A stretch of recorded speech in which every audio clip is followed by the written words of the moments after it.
Hey John, did you get your vaccine yet? I just got mine. Have the selfie to prove it and everything. They are safe and effective. But if you don't get one, you are causing the deaths of millions of people. So, did you get it? Did you get it? Did you get it? No, I don't think I will. I don't really trust the government, and I've heard that they can cause health issues as well. So you're saying that you're not gonna get the vaccine? What are you, crazy? How are we even still friends? You know what? You're not even invited to my birthday party! Hey Brian, did you get your COVID vaccine yet? I heard recently that Bill Gates is in charge of it all, and if you get injected with it, then the government is able to spy on you. They're actually able to track you through this new 5G technology. So I would highly suggest you not getting it. Dude, you sound absolutely ridiculous right now. You know none of that's true. Oh, well, none of it's true? Well, that must be the 5G talking. I bet your DNA is already destroyed. How are we even still friends? Guess go have fun being controlled by Bill Gates, you idiot.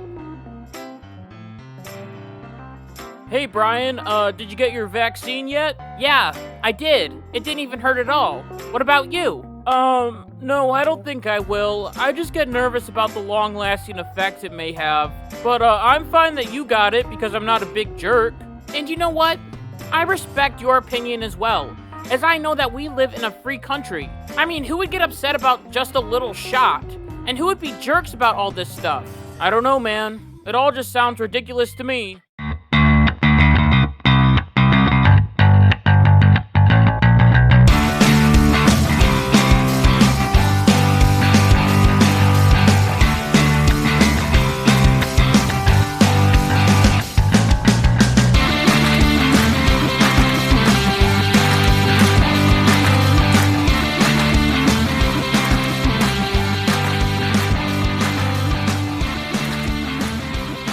What's going on, everybody? It's Kyle Dockery with the Dockery Docket.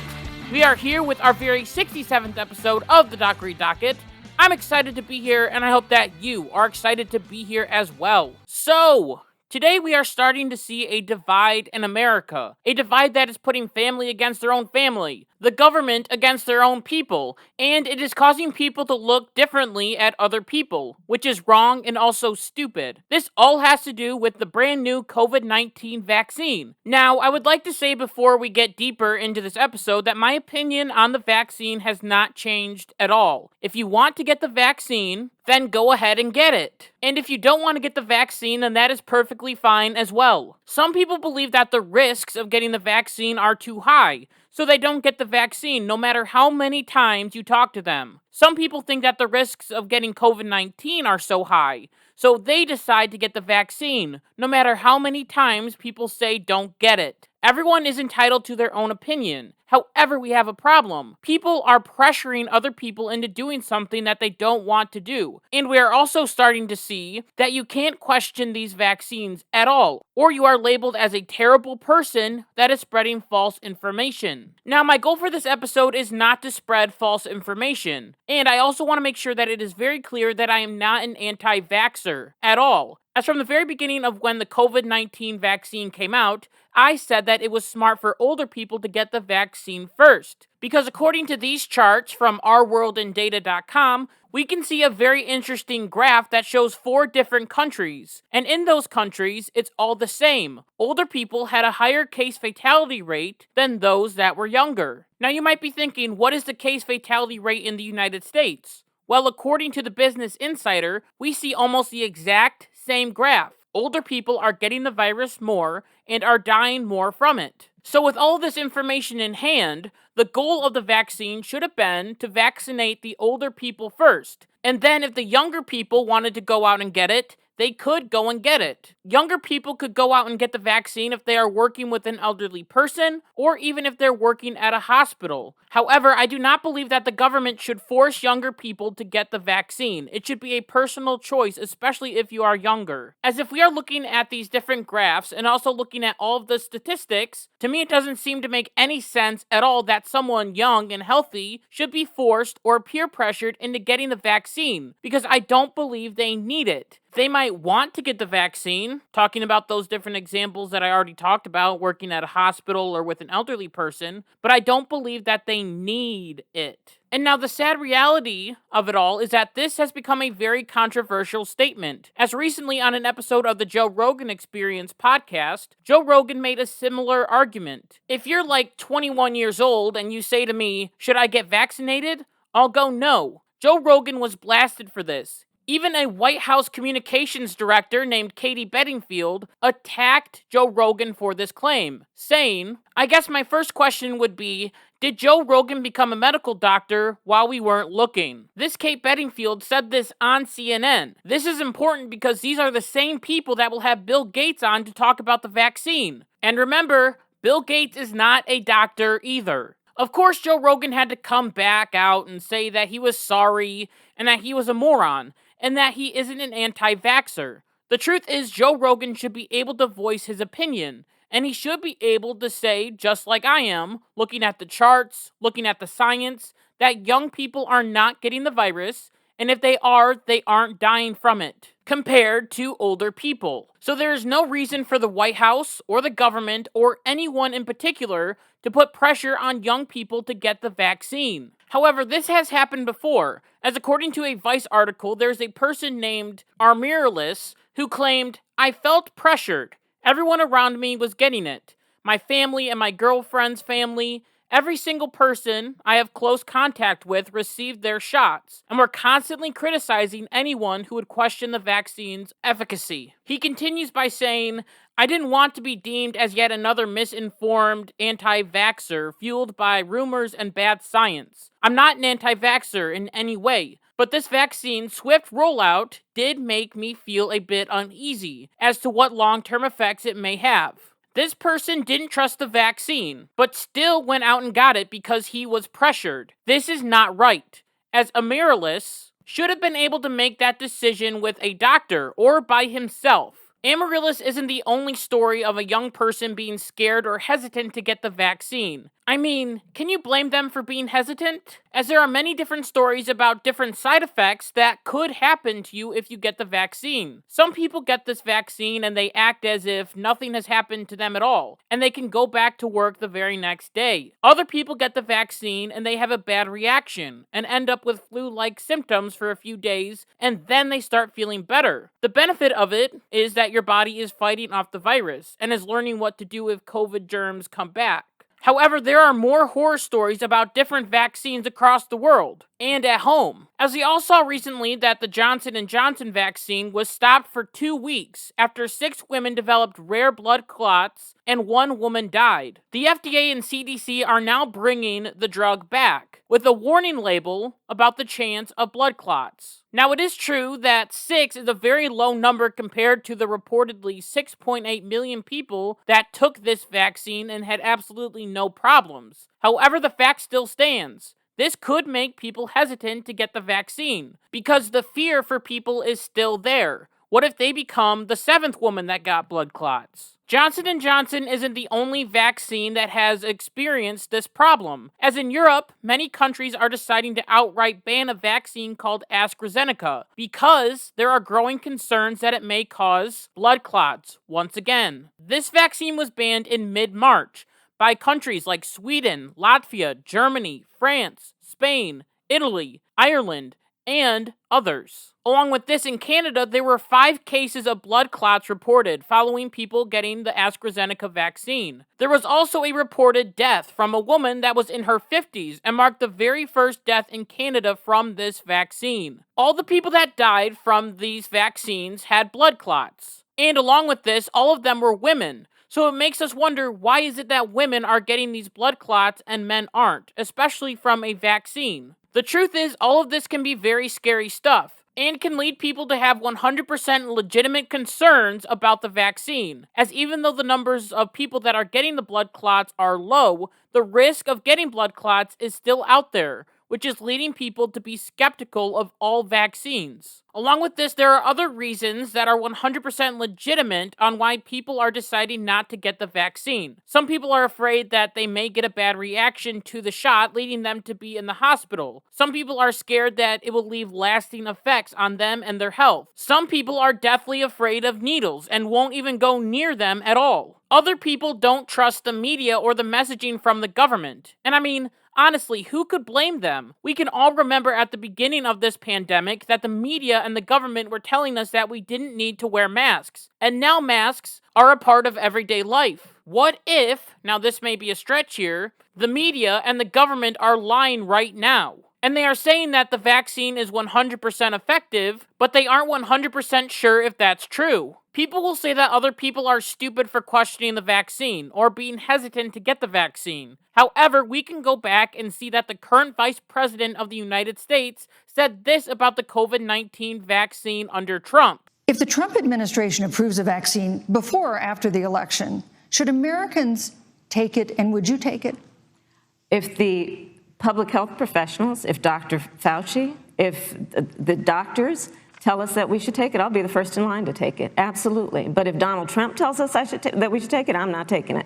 She was even skeptical about the COVID-19 vaccine, which of course had everything to do with politics, but still she questioned the vaccine and said that she would not take it, just like these people are saying that they won't take it right now. So while there are people that have good reasons to be skeptical about taking the COVID-19 vaccine, there are some people that have taken things a little bit too far, as there have been many lies that have been spread. I'm not a fan of all the crazy stuff that people are saying, like that the vaccine is the mark of the beast, or that getting the vaccine will then put 5G into your body, which makes it so the government can track you, or that Bill Gates is trying to take over the world. I'm not sure if that one's true or not. We'll have to wait and see on that one. Or that if you take this vaccine, that it will somehow change your DNA, and that you could be less of a human. All of that stuff is ridiculous, and it shouldn't be spread at all. This is all wrong information, but there is information out there that is concerning, like with the blood clots. Why is it that we aren't allowed to ask questions about this vaccine without Facebook, Twitter, or Instagram and YouTube writing little notices saying, come get all the real facts and information here. There may be one underneath this video right now. It is understandable to put this sort of information under something crazy, but something that is truthful and is a fact should not need this little warning. All over the internet, we are seeing videos with factual information be taken down. As when the pandemic was just starting to get bad, Ron DeSantis, the current governor of Florida, created a video with doctors and scientists on a panel talking about a variety of things. The lockdowns, wearing a mask, and how we can get through this pandemic. It was just a bunch of scientists talking about what they believe in. Apparently, this science that Ron DeSantis had was not the real Dr. Fauci science. So YouTube came in and struck it down. YouTube later came out with a statement claiming that YouTube has a clear policy around COVID-19 medical misinformation to support the health and safety of our users. YouTube is there to promote the narrative with no violence and no misinformation. However, other videos are trying once again to pressure people into getting the vaccine. As I was absolutely shocked when I discovered this video from Michael Smerconish. Just take a listen to this. A USA Today essay that was published by a former prosecutor named Michael Stern. And I discussed this briefly on radio yesterday. He says, we've got to shun folks. We've got to shun people into getting vaccinated. The shunning suggestion is this. Businesses should make vaccination a requirement for employment. A COVID outbreak can shut down a business and be financially devastating, and failure to enforce basic health and safety measures is not fair to employees who have to work in offices, factories, and stores where close contact is required. Things should get personal too. People should require friends to be vaccinated to attend the barbecues and birthday parties they host. Friends don't let friends spread COVID. Friends don't let friends spread COVID. Yesterday's survey question at smerconish.com asked whether it's time to shun. 7,241 people responded. What do you think the percentage was who said yes? How about 73%? Shun people that aren't vaccinated. Does that sound peaceful? Does it sound right to tell your friends that they aren't allowed to come to your party because they don't have a vaccine? This is just terrible, and 73% of Americans agree with this? That's just absolutely scary.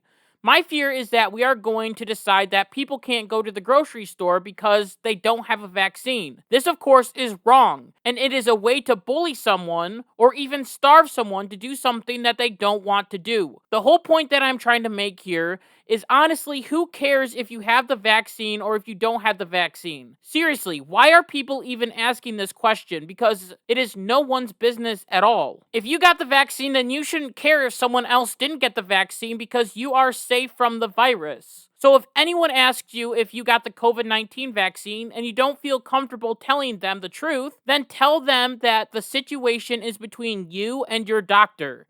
That's it. End of conversation. There's no need to tell them anything else about you and your health, because the vaccine is your choice. And people should stop being so mean to each other about it and let people once again do what they want. This can hopefully help with all the divide that we are seeing right now. But what if there are other ways that we can make it even better for those that are both vaccinated and unvaccinated? Well, what we can try to do is create incentives for people to get the vaccine. No, this doesn't mean free baseball tickets. How about something that is even more exciting? Like the government or the CDC saying that you don't have to wear a mask anymore if you got the vaccine. This would encourage people to get vaccinated because people will feel like their lives are getting back to normal, because the mask rules are also getting more and more confusing, as the CDC recently came out and said that you don't have to wear a mask outside anymore. Isn't that so exciting?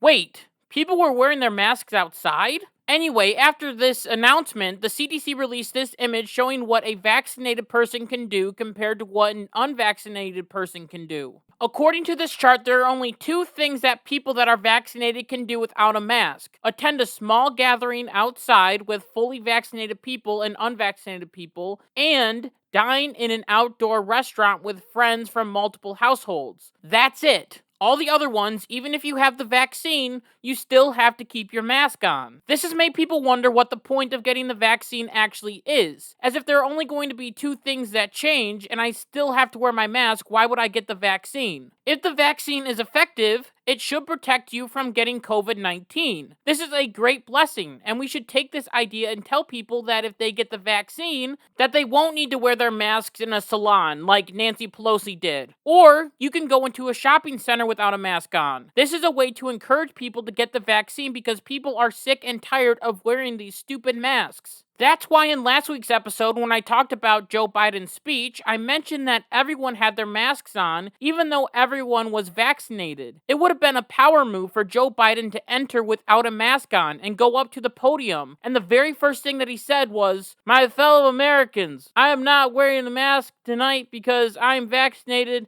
and everyone else in this chamber is vaccinated as well. And if you want this to be your everyday life, then go and get the vaccine." Of course, we didn't get this from Joe Biden, as Joe Biden continues to virtue signal and wear a mask, even on a Zoom call. Then, he will freak out because he lost his mask that he put in his own pocket. Just take a look at this.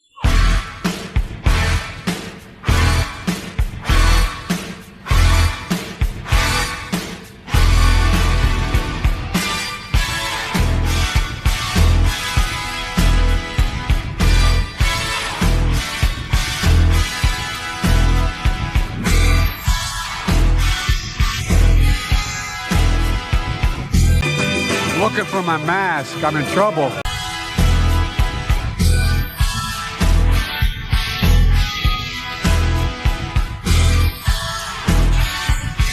That video is crazy because Joe Biden is vaccinated and also outside, so he shouldn't be worried about wearing a mask. But he continues to say that he will be in trouble. Who's he going to be in trouble by?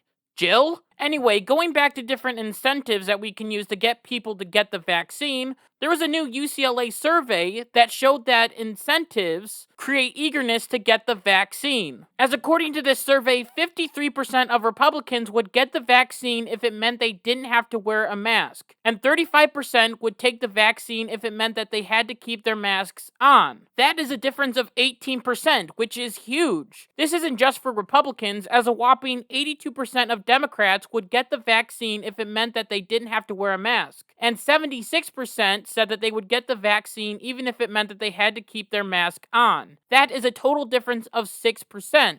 With this knowledge, we know that incentives are important if you want people to get the vaccine, even if this means Joe Biden breaking everything that he believes in and walking into a room with fully vaccinated people without a mask on. Or if the CDC was just a little bit more relaxed, we could see people rush to get the vaccine, because they will feel more free. Maybe this is why states like Texas and Florida have started to get rid of their mask mandates. In the end, the COVID-19 vaccine will probably be a debate for a long time. And to me, I will once again say that I honestly don't care what you do. If you have concerns, go talk to your doctor or even talk about it with your family. It is all up to you, the individual.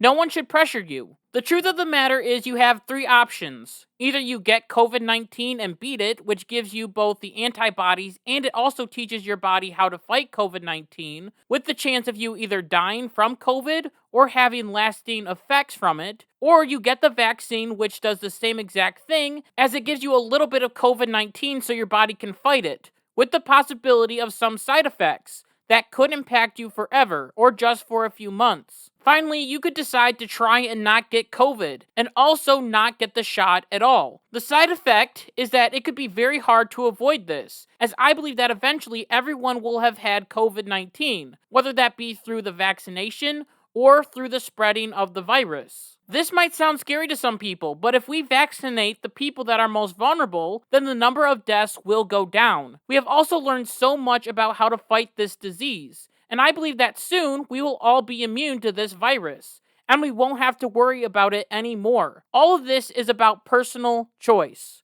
So please, don't make people feel bad for not getting the vaccine, and also please don't make people that got the vaccine feel bad that they got it. Because making people feel bad doesn't work, it just causes more division. Do your research and make your own choices. Along with this, I just wanted to thank you so much for listening to this episode of the Dockery Docket. And until next time, like my mom always says, be good, be kind, be loving, goodbye.